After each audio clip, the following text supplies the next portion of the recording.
Hello, friend. Hi, everyone, and welcome to Almost Cancelled.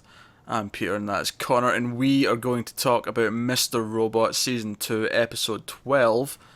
It's called EPS 2.9 underscore Python dash part 2.p7z.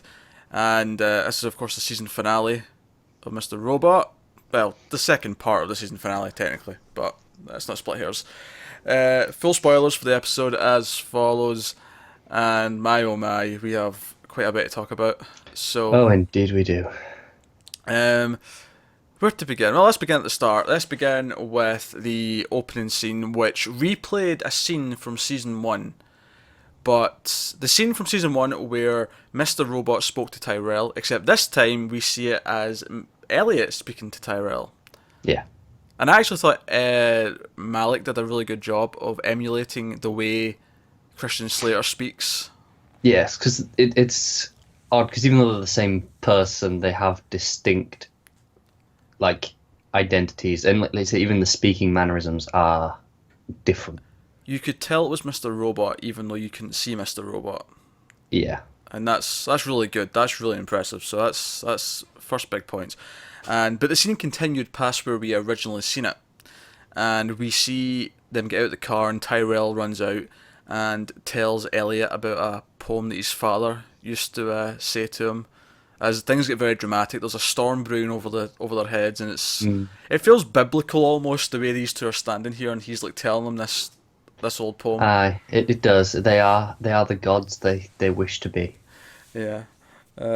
So no, it fits with a lot of the season, which has had flashbacks to either during or pre-season one. Yeah. Not every episode's had it, but a lot of them. So thematically, it ties in very nicely to bring us, to a close with season two. So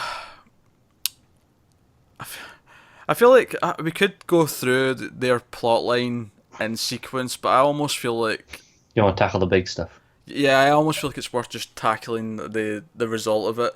So last week we sat and we talked about whether Tyrell was in Elliot's head, whether he was dead, and so on. We had a lot of theories, we had a lot of thoughts and a lot of things. And this episode was going out of its way to present him as a figment of Elliot's mind, and the more it did that, the more I thought, nah, he's real. Yeah. It's The him. shot where I was convinced he was real was the shot where Mr. Robot appears and they're flanking him on either side of his shoulder. Yeah, yeah. As soon But as they did that shot, it's like, nah, he's real. but at the same time, that shot is clearly meant to tell you the opposite. It is. It's meant to go, look how they're mirror images, they're both there. But Yeah. it's just, no, it wasn't having it at that point. Um, but the tell sign I think for most people would probably be that if they were both him, then theoretically they could also talk to each other, and that never happens. Tyrell never acknowledges the existence of Mr. Robot, so it actually plays out the way it should. Yeah, And but you could also, like, for people who, like, the idea that he could have been a figment to play along with that, you can still say, well, the whole idea that Elliot thought was one of Mr. Robot's tricks, right? it So it's brings like, that well, up, yeah. yeah, so it's like, well, why would he acknowledge it and break the illusion? But we obviously when we talked about this, we never thought it was a trick from Mr. Robot. We just thought it was a distinct third new personality, Yeah. which is not what he necessarily thinks. In this episode, he thinks, no, this is a trick from Mr. Robot. This is just something that Mr. Robot's created to fool me. But of course, it all turns out to be false. But the great thing about the reveal of him being real is that. So he does this whole thing where Elliot goes to the computer to try and stop Phase 2, and we'll talk about what Phase 2 is in a minute. But so he goes to stop him, and Tyrell pulls out a gun. And we don't get to see the scene of those missing 3 days, and I'm sure there's a lot more in those 3 days that we're going to keep finding out about because it seems like so much happened in that time. Yeah. But Tyrell specifically says, "You gave me this gun, and you told me to make sure that this went through his plan, and to even like stop you from putting a wrench in the works." Yeah, he said, you told me to stop anyone, and I didn't realize that. Obviously, I see now you meant yourself. Yeah, yeah. Which, if it was Mr. Robot talking at the time, then it makes sense that he specifically said that. Yeah. But the great thing about this, though, is that the first episode of the season had Mr. Robot shoot Elliot, but It's such perfect symmetry, isn't it? but it had no effect. Elliot woke straight back up. Yeah. So as soon as he pulls out the gun, if you're still thinking Tyrell's in his head, then you're thinking there's no threat here. Which is obviously... That's clearly what Elliot's thinking. Yeah, exactly. That's what obviously Elliot thinks as well. Now, obviously, watching this show, you constantly try and second guess yourself. You're constantly trying to outthink what's going on. It reminds me a lot of when I watched Lost. You were constantly trying to piece things together, and if the clues were there, if they weren't there, and so on. And it's perfect because it calls back to that first episode, and it bookends this season. It gives you a clear beginning and end. Now, admittedly, I called that the episode was ending as Elliot was fading to black and he was seeing Mr. Robot flicker. Which, again, if you didn't believe at that point still that Tyrell was real, that kind of proved it. Because Mr. Robot was flickering away, but Tyrell was staying there.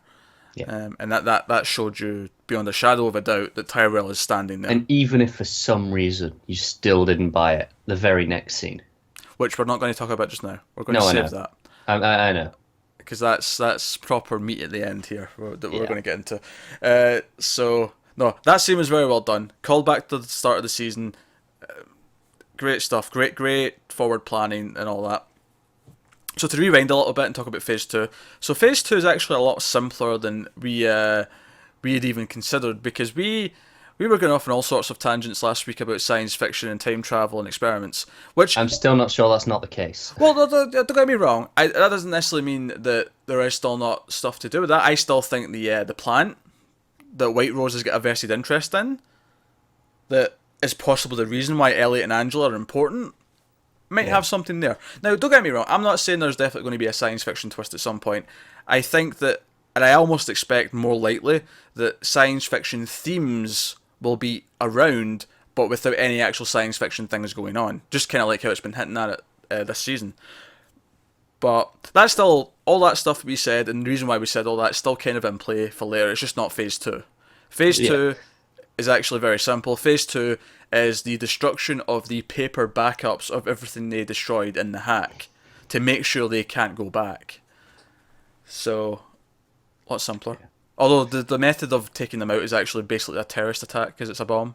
Yeah. I will say all the stuff we were talking about last week, instead of being Phase 2, is just, if it is something that is happening down the line, is clearly just White Rose on their own, not to do with Elliot and that.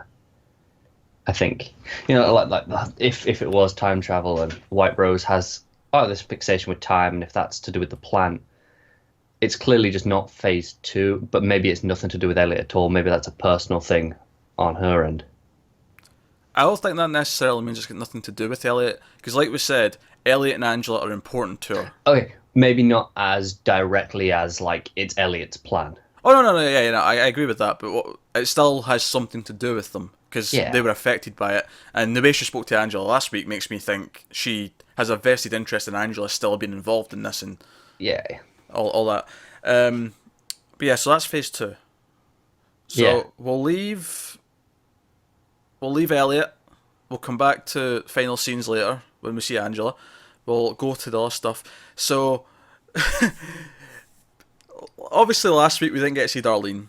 And they left us with that lingering question of who survived. Now, we pretty much guessed what it probably was and who probably survived. I mean, we're right. It just cuts to Darlene. Like, it just cuts as if, yeah, of course Darlene's alive, but you didn't figure it out.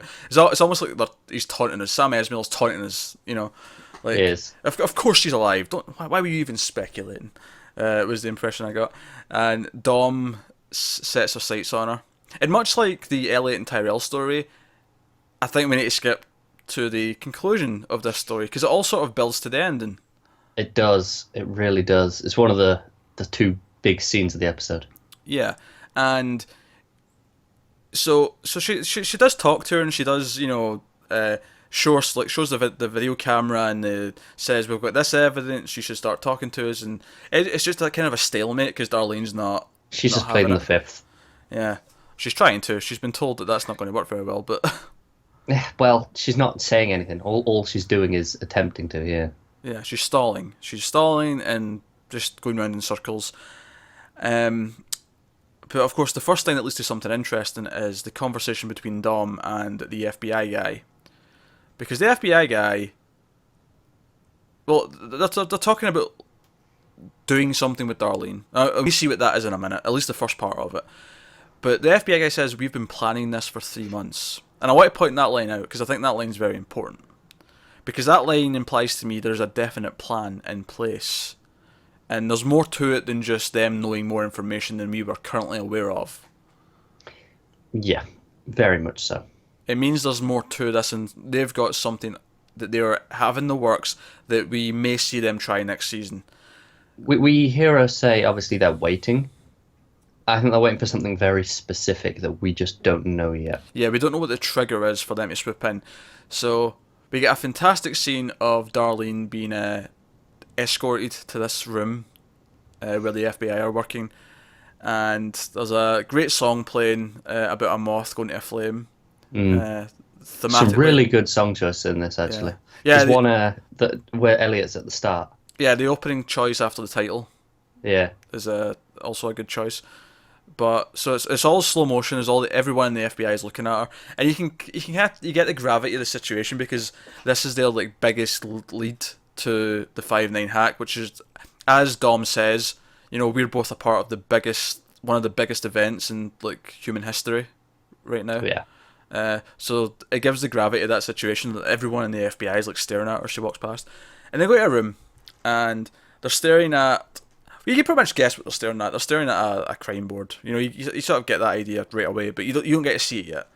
Yeah, you just see the reactions first. And Darlene's staring at it, and Dom tells her this story about lying in wait and how it's kind of like a python. Was it a python or a cobra? It was a python. That's why the name of the episode is Python. Good point. I forgot the name of the episode. The name of the episode's... Usually, they're a lot more nonsensical than this. Honestly, the names of the episodes, I always forget what they are because I've got so much extra jargon in them that I just... Yeah, I get it. They go out of my head. But yeah, it's a python. And she talks about lying awake, like, okay, we know who's at the centre of this, and we've been waiting to, like, go in, but we're waiting for everything to fall into place. We have to let everything, happen. And we don't know what that trigger is exactly. And we also don't exactly know who she's talking about. Yeah. Because, obviously, during this scene, my mind's rushing. I'm like, is she talking about Elliott? Does she know, like, Elliott's the centre of all this? Are they honing in on him? How much do they actually know? And, obviously, then we get to see the pieces of the puzzle. We get to see the red X's over the people who have died. And we see that Ollie is probably to blame for a lot of this board. Yeah. I will say their information is not entirely up to date, though. Yeah, go on. The woman whose house it was, that Darlene killed, she was on there, but without a cross through it. Well, they did quite a good job of disposing of the body. They probably suspect, they did, but yeah, their information is not entirely up to date. Is all like so. Can't trust everything on the board. Oh no, that's fair. But the whole thing, like, it shows you different faces. It gets to Darlene, and then you watch the camera. It goes across the line, and it says sister, so you're getting to Elliott. You see sister just before it closes, zooms in on Darlene as well. And it focuses on Elliott, but then the shot goes from behind Darlene, and it goes up overhead and down to see the board, and you see Tyrell also in the middle. Yeah, they're equals on this board. Yeah, exactly. And again, this is right before the scene where we confirm that he's real. So if you're still thinking they might be the same person, well, I mean, technically if they've got pictures of both of them, then something's askew. But then, of course, we also said that maybe he's only a figment since the death, which would still lead to having two pictures. But, if you're still thinking that at this point, that would send your mind racing, possibly. But now, admittedly, I did go back and I looked at the board. Paused it, had a good scan of it, and under Tyrell or above Tyrell, it specifically says wanted for the 5-9 hack. For the 5-9 hack, it doesn't say anything over Elliott, right? Which would indicate maybe they do mean Tyrell. Perhaps. But at the same time, Elliott's right under there with them. They are on a joint line, and everything spirals outwards from them. They are equally the centre of the board. Yeah. But what I think works really well about this is that the FBI, Dom, everyone at the FBI, not a single one of them has ever mentioned anything about Elliot all season. Mm. Not once. Which is, and Tyrell obviously has been the main suspect that's been all over TV. He's the famous suspect, which is why as soon as they started talking about, we know who we're looking at, we're just waiting. As soon as she said that, I thought Elliot, because that's the one that makes the most impact here. Yeah. Because Tyrell has been the obvious suspect the entire time. Absolutely. So that's what my thought is there. I mean, Yeah, I really like the whole Python metaphor because obviously it works with as the FBI, but it also works for both us and Sam Esmail as well. Because obviously the whole thing with the metaphor is they're just lying in wait, just waiting. They can go up for a whole year without eating, and it's like us. It's like we've went so long just waiting for a reveal. Like some people have complained this season that the cliffhangers from last season took far too long to get to, such as Tyrell, which obviously we finally got the answer to tonight. But it has been an entire year that we were waiting for that. yeah. So that's that scene. I mean, there's probably more nuggets you could probably get from that board if you really examine it and go through it frame by frame. And I'm sure someone will. Someone will give it a go. Let's head over to Johanna. Okay. And again, we actually called who the person was last week, and it's Knowles, of course, who lost his wife to Tyrell. But we get a different spin on it here. Johanna goes to confront him, and he reveals that she was pregnant, and he found out about it the day that she died. The morning of, and they got that sonogram that day, and Johanna goes full on terrifying mode. She goes full on terrifying mode, and says, I can't remember the exact phrase. There was a lot of swearing as well, but it was basically, "I'm glad her and her fetus is dead," was the gist of it. I think it was F her and her effing fetus. Yes, and Noel snaps and starts beating the everlasting crap out of her and choking her and all sorts. And the entire time, in my head, all I was thinking, she wants this. Yep. This is what she wants. And then she has two scenes in this episode. It's this scene which goes from very devastating to very disturbing. And then she has the scene with her boyfriend. And all of a sudden it's like, wait, so this is why you've been with him the entire time? Because he can change his statement and implicate him. Because he's in a position where he could be a witness to this. She sure plays the long game, doesn't she? She does play the long game. And of course now he's went nuts and beat the crap out of her, and her face is just a mangled mess after this attack. So he's just done this to her, and then there's a witness saying, oh, he came down from the roof looking, suspicious that night. This all works. She is an evil mastermind genius person. She really is. This has been our game plan.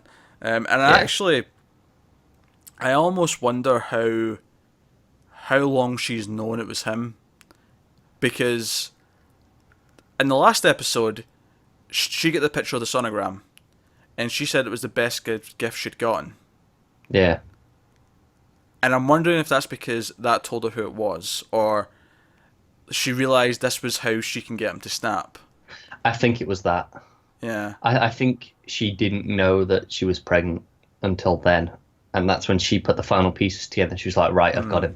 Yeah, I love the line where she's like, you're grieving over this woman for 3 months or whatever it was. And it was just that she'd been pregnant and was still going off to have sex with her husband, like, at any time that night. Yeah. No, it's really... it is a really sort of devastating, and then quickly it turns disturbing with what she says, but then it turns disturbing more so with him beating the crap out of her. So that's that plot thread, and that's your three main plot threads. That's basically all of your. There's no White Rose, there's no Philip, in this half of the finale. But that, of course, leads us back to after the shooting. Yes, after we fade to black. After we fade to black, after Mr. Robot flickers away, and Elliot fades to black. Angela, who we've not seen this half of the episode, but actually, this for me is the one thing that makes this a two-parter, because all of everything leading up to Angela in this scene was in the first half of this finale, so that's what makes it feel like a two-parter to me. Oh, that said, though, I didn't feel like it felt like. It didn't feel like it was hindered from it because the show has been so serialized in nature anyway. Well, that, but it also had, even the fact that it had an opening flashback made it feel like its own episode compared to, because a lot of the episodes have opened that way, so it felt natural. Yeah. But so Angela gets a phone call from Tyrell, and Angela answers. I can't remember the exact phrase, but she names him. She knows who it is. She's like, Tyrell. Yeah, she's like, I've been waiting for this. Yeah, been waiting for this call. Yeah, and some people are going to misinterpret this because for a brief second, my head did like, wait, did she know him? Like for a brief second, but obviously the conversation as it went, it made it clear that wasn't the case. It made it clear that she was expecting this call because of White Rose, because she is now on board with White Rose, as is Tyrell. Tyrell's in with the Dark Army. They're involved in Phase 2. Yeah, obviously, and he's calling her to get help for Elliot because she says, I should be the first person that he sees when he wakes up. So we know Elliot's not dead, and of course he's not dead because this show would be. Show, yeah.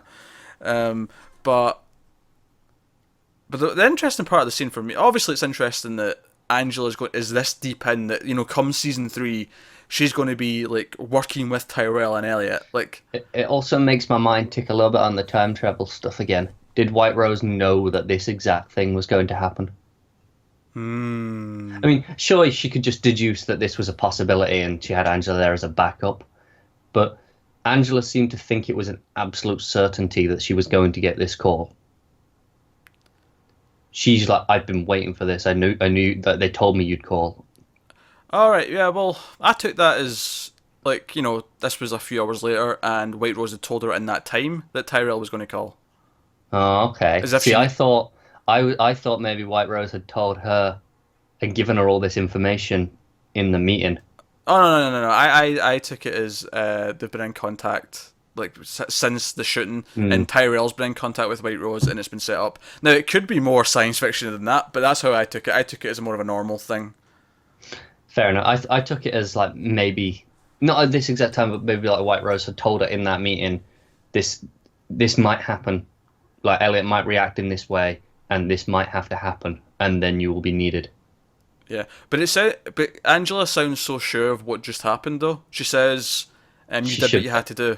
Yeah, and it's like, or you did. I should be the first one that he sees when he wakes up. Yeah, I said that, but the line before that, she says, you did what you needed to be done." She says that line, which says she knew exactly what had just happened. So to me, this was information she got after it happened. But yeah, this is what I was thinking. Still, that could have been told before. Like, basically, if Tyrell phones you, like, off this number, then this is what's happened. This is the only reason he'll ever phone you. Oh, okay. Right, that could be a contingency. That's fair. That was how I personally took it, but I could be completely wrong on that. I don't think it really matters. It doesn't actually affect much one way or the other.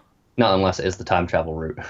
Well, yeah, obviously, if that's the case, then yeah, it completely. But no, if it's just a case of White Rose understands, because Mr. Robot's, Elliot as Mr. Robot said, look, I might resist at some point, like, unless this has been a clear thing, because we know that he's told Tyrell this.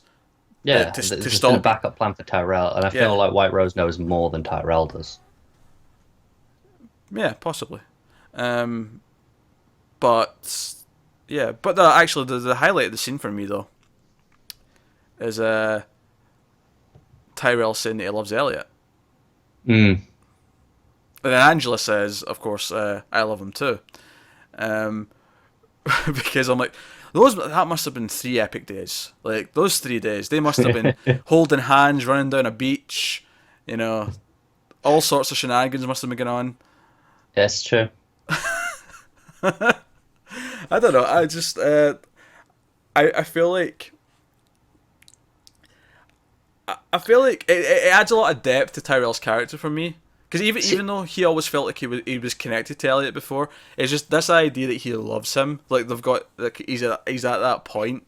I get that a lot of it could have developed before that 3 days, though. Like they had such like a respectable rivalry sort of thing, like beforehand. Like they Connor, I wasn't being serious about the 3 days having. no, but obviously something happened in that 3 days still. Well, yeah, it did, but obviously what it was building to culminated in those 3 days. But Yeah, what I was really meaning was just him expressing his feelings like that is something that Tyrell never does. Tyrell's always been someone who hides what he's feeling. except when Johanna's around. Except when Johanna's around. But now he's not even... Like, Elliot brings up Johanna, oh, she's been looking for you, and he's basically like, yeah, but this is important. And he basically shrugs it off. Yeah, he does. Like whatever. I mean, maybe his motivations are still to prove that he is worthy of, Yeah, because obviously she was always the mastermind of the two. And it feels like maybe this is his way of showing that he can be up there too. Well, I'm not. I'm thinking specifically the scene where she disowns him, basically. In season 1, after the baby's born, she says, maybe you shouldn't be a part of this family anymore. Like, he was specifically, like, basically, not dumped, but... But he already had the meeting with Mr. Robot at that point, right? Which one? You know, the one that we saw at the start of this episode with, that was Elliot. before, So, that was he was before. already kind of in on it and going in this direction before that happened. He was always intrigued, but if you remember, the motivation for that whole thing that leads to that 3-day gap is that scene. Yeah. He goes to see Elliot that night, where they go to the arcade because of that scene. That is the triggering point. That is the motivation. He was always curious about the stuff, but the reason why he's in this deep now is because of that scene. That is the starting point. Yeah, that's fair. So, yeah, that's that. So, no, very intriguing scene. I hope they don't jump ahead too much at the start of next season. I actually really want to see... Maybe we'll jump ahead and then we'll get a flashback like we've done this season. But I really do want to see Elliot waking up and seeing Angela. It's something I definitely want to see. But like you say, I can see them jump forward and saving it. Maybe we'll get it in season 4. I mean, who's to say? At this point? Yeah. Maybe I think we'll get those 3 days in like season 6. No. To be fair, Sam Esmail did say that he thought the show would run 4 or 5 seasons. So. Okay. All right. Well, season 5 then. So 6 is off the table, is what I'm saying. For now. For now, yeah. Until he decides. Oh wait a minute, I've just thought of like. You say that this was supposed to be 10 episodes. Which it technically was. Well, kind of. It was just some of the episodes were really long. That's all. I mean, technically yes, but also they were not. Like you said, while this was technically a part 2, it felt like its own distinct episode. It has a flashback to open it. It has everything. This was its own episode for all intents and purposes. Hey. Season 1 was EPS 1.0 to 1.9, and this was 2.0 to 2.9. Done. Same number of episodes. I mean, technically. If you're going to get really technical on it, sure. But still. I will. But of course, that's not the last scene, because we had a post-credit scene. Once again. Yes, and Trenton and Mobley have changed their names. They're working just a regular job in a different city. There's palm trees. Yeah, it seems to be like LA or something. Yeah, although he mentioned the rent was cheap. I don't think rent's cheap in LA, is it? Maybe in certain areas. I don't know. Maybe it's... do you get palm trees in Florida? I think so. Seems like the sort of place you might.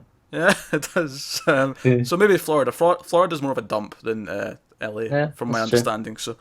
So, but you may have just insulted a lot of people. Apologies. Florida's quite big. Apologies to Florida for that statement, but from what I understand, it's lower in the it's a dump. But anyway, so Mobley and Trenton are having this conversation, and Trenton's wanting Mobley to listen about this idea, where it seems she thinks that they can reverse the hack, that they can in some way restore all the information that was deleted in the hack, which is really interesting because that makes them, like, if they were scared of the Dark Army before, like, them possibly reversing something they're continuing with Phase 2 is like, it's a sure way to get killed. And then, as luck would have it, Leon, the magnificent bastard, walks into the scene and is like, hey, do you have the time? And I'm like, we know he can go nuts and, like, slice, like, a room full of people. Yeah. And this means the Dark Army is very aware of Trent and Mobley. They've been following them. Know exactly what's going on. I mean, I have no idea what Leon's intentions are in this scene, what his next move is, but whatever it is, he is an agent for the Dark Army. Or at least he was. I mean, for all we know, next season we could get a series of flashbacks where he went rogue, but as far as we know, he is still an agent for the Dark Army. Yeah. So, interesting. It's set up. It answered a lot of things. It answered where they went. It answered what Phase 2 was. It answered who survived the shooting, but it left us with a lot of other big questions. That's the thing. I can see people complaining, saying, "Oh, a whole season we still haven't got answers." But I felt we did get a lot of answers. Well, it's funny, I compared it to Lost earlier, and I will bring up Lost again. I heard this every single season of Lost. Every time we got to finale, they didn't answer enough things, there's still too many questions. I'm like, that's the show. You take that away, and what are we watching for? So I don't really quite get that complaint. Now, you could argue that maybe you think the whole lying in wait, which is, the whole Python thing of lying in wait, maybe the season was lying in wait too long. We're in the prison too long. And I think we maybe kind of were. Like, I think maybe, they went to episode, 8, I think, out of 12. 7, maybe? 7 or, yeah, so around then. Maybe it should have been a few episodes before. Yeah, sure, we can nitpick. But, no, I like the season as a whole. I mean, that's something we should probably do, actually, is talk about the season as a complete thing. I mean... And what we think season 3, where do we think that's going? And let's keep crazy ideas of time travel and sci-fi right, out. Okay, let's keep it straight. Because as much as that's fun to talk about, I don't necessarily think they're going to do that. And don't get me wrong, if they start playing Back to the Future music again, my crazy theories will return. That said, my discussion of the theme of erasing from existence and taking that from Back to the Future, I still think that's in play. I still think that's very Well, I think they kind of did that to a degree with the hack anyway. They erased history, essentially. And if they destroy all the hard copies, that's also what they're doing. They're erasing history of all of this stuff.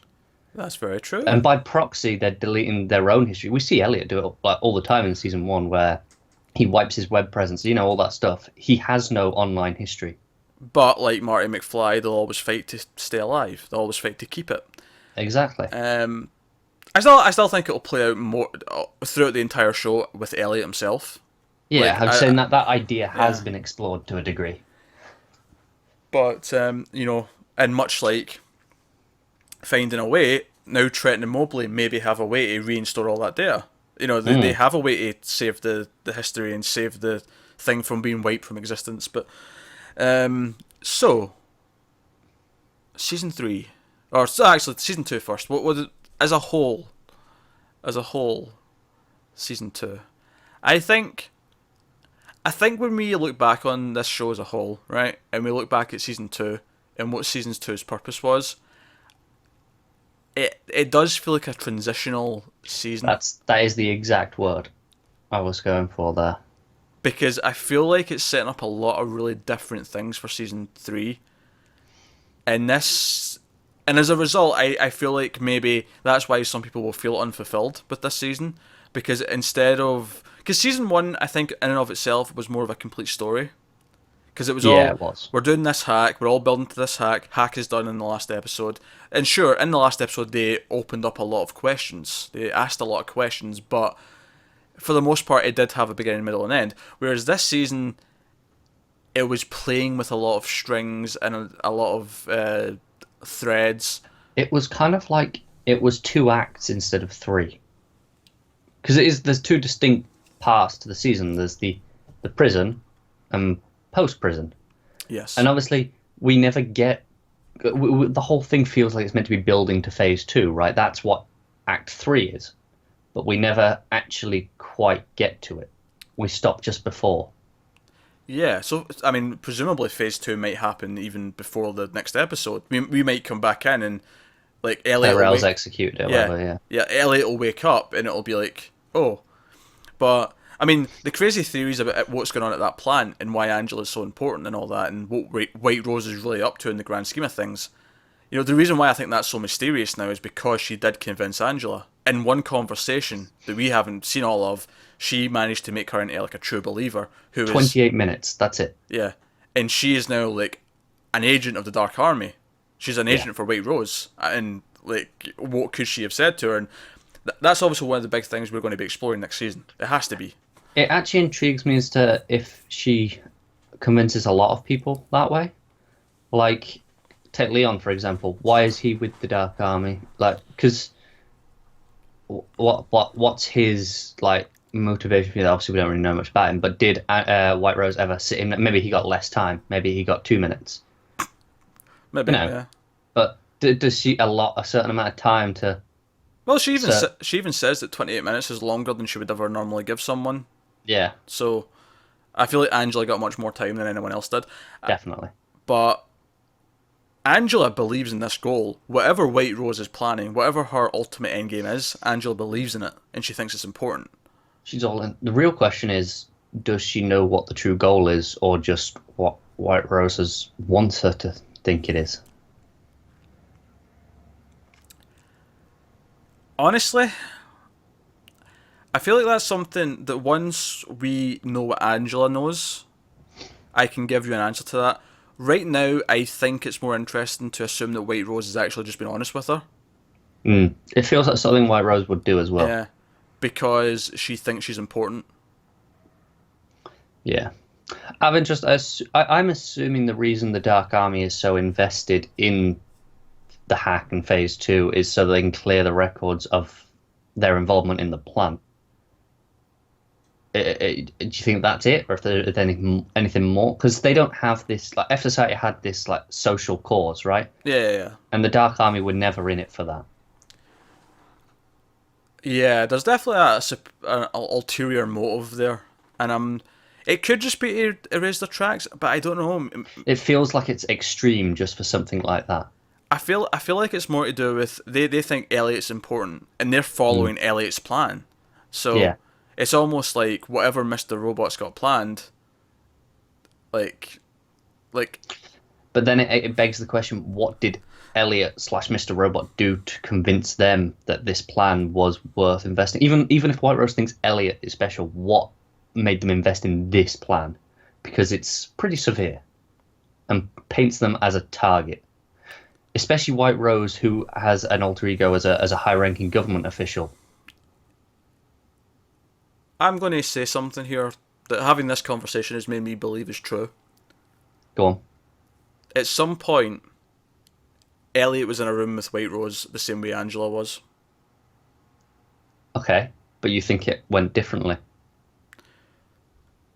Well, yeah, but I think when I say Elliot was in the room, I don't necessarily mean it was Elliot in control at the time. No, when I say it went differently, do you think it kind of got a similar result to how it went with Angela, or if it did the opposite, where White Rose believed... Like, what we saw, Angela came out believing in White Rose. Do you think when it went the other way, White Rose came out believing in Elliot? Maybe. It could be that Mr. Robot believes in White Rose.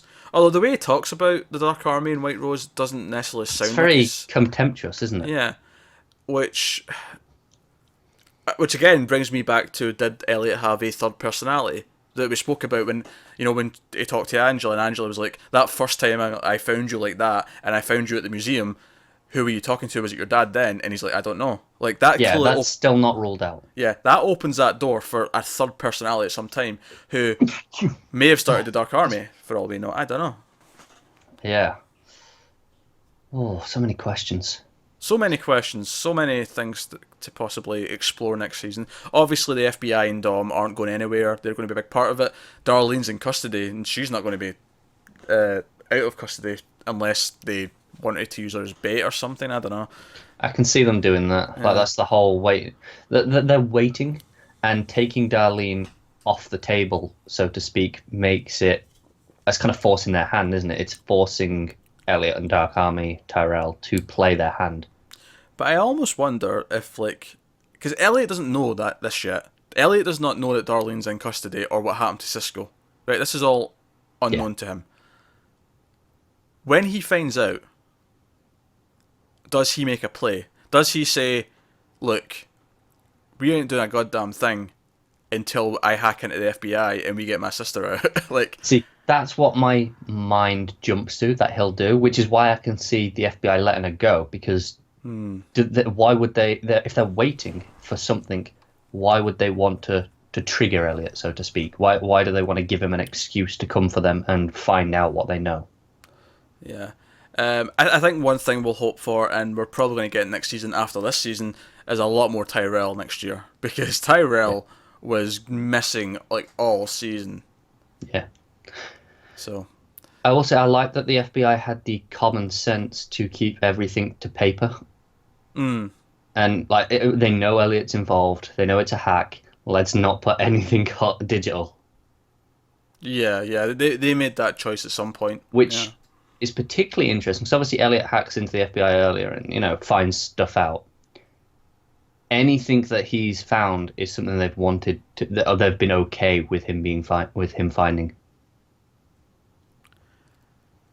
Yeah, it makes me wonder if, because the stuff they leak is like a conference call, if you remember. Yeah. And it makes me wonder if the people in that conference call actually have all the information.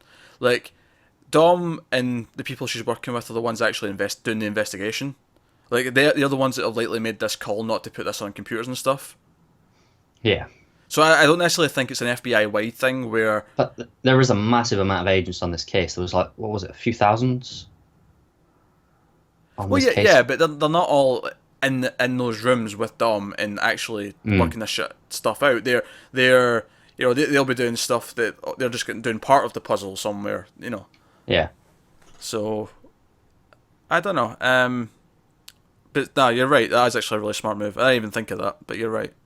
They kept that off the computers because they knew they were dealing with hackers. So yeah, keep it on paper. Old trusty pen and paper. Can't hack that. Nah, just blow it up. Yeah, you can blow it up, sure, but can't hack it. It's the thing with paper; it burns very easily. So I am very intrigued by season 3, and I wonder. I'm going to say no because I don't think he'll do it again. But would they make another play like the prison next year? And not necessarily the exact same thing where he's one place and we think he's somewhere else. But a big deception. Do you know what? If they do, I'm going to call it now what it would be. Well, okay, go. Elliot's in a coma for the first couple of episodes. That feels so obvious, though. It does. But again, prison stuff, once it starts, is obvious. True. It's these things, even to a degree, Mr. Robot being Elliot was obvious. It was called very early on in season 1 by most people watching. True. I have a hard time seeing how I think it would just be frustrating if they do that next year, because obviously the way it'd have to work, much like the prison stuff this year, is that Elliot would be off on his own away from everyone else. And I think just as a piece of enjoyment, it just wouldn't be that enjoyable to watch again. Like, because we'd know, he's disconnected from everyone. It'd be the same thing again from us. From a viewer's perspective, it'd be just a bit of repetition. The only way I can see them playing it is, so in a coma you can still hear things, right? You can't respond, but your brain can still hear and interpret. So what if they obviously that's a fact. You can hear things when you're in a coma. Not all the time, but like depending on your state, you can. That's why certain people talking or certain songs can bring people out of comas. So what if he can hear them discussing and his brain processing it in the coma kind of pieces it together, and that's what we see at first? So like a reconstruction of things within his mind. Would the entire episode be in his mind? Yeah, for like one episode. Maybe. I don't know. Honestly, I think trying to predict exactly what Yeah, Esmail's got planned is probably. I think the thing we can say is the things we want to see answered / explored are whatever White Rose's plan is post Phase 2, why Angela and Elliot are so important, why Angela has devoted herself to this now so quickly, and of course what the FBI is going to do.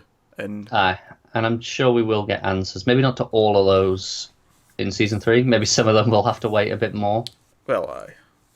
But yeah, looking forward to it a lot. Can't believe we've got to wait so long. Yeah, now we wait the year, so of course, let us know in the comments what you thought of the episode, your thoughts and theories and everything. Like, you know, like and subscribe and all that jazz. It helps us out a lot. Get us on Twitter at @mailed_fuzz. Of course, remember that we're doing a bunch of new shows that are all starting right now over September and October. The big one for most people like Mr. Robot, the one that would probably appeal to you the most is probably Westworld, that's coming at the start of October from HBO. But I'd also recommend checking out Quarry. Yeah, Quarry's pretty good. That's from Cinemax, and that kind of came out of nowhere. Really well directed. But, yeah, so check out all that stuff, guys, because it's been a weird and wonderful season of Mr. Robot. So many questions. So, yeah, I guess that wraps up another season. And we'll be back for season 3 next year. So, thanks very much. Thanks very much for watching, guys. Keep watching TV. We'll see you next time.